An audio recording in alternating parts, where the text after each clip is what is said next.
Okay, so what drew you to this project? Were you a fan of the original series, or you like the cool costume? It was certainly nice to put on a suit instead of a big flowing red cape and leather kind of rubber, whatever that Thor wears occasionally.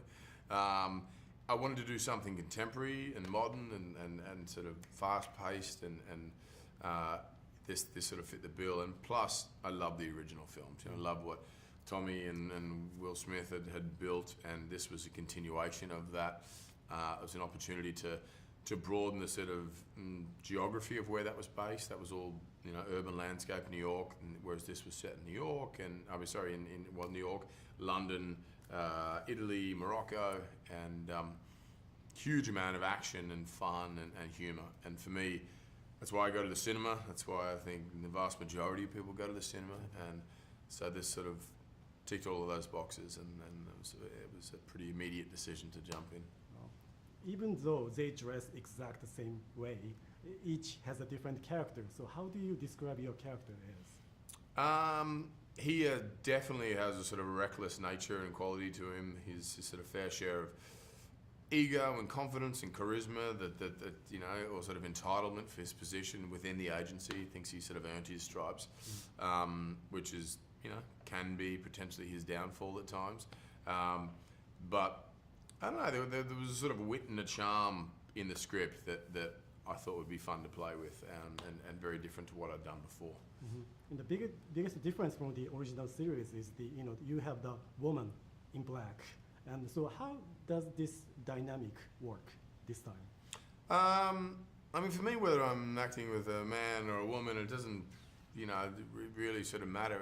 It's about the relationship and staying true to what the relationship is between those two characters in the script. And in all honesty, having worked with Tessa before on a number of occasions, that was for me the most exciting part, because we could just pick up where we left off and capitalize on that chemistry and familiarity that we'd built in the Marvel films.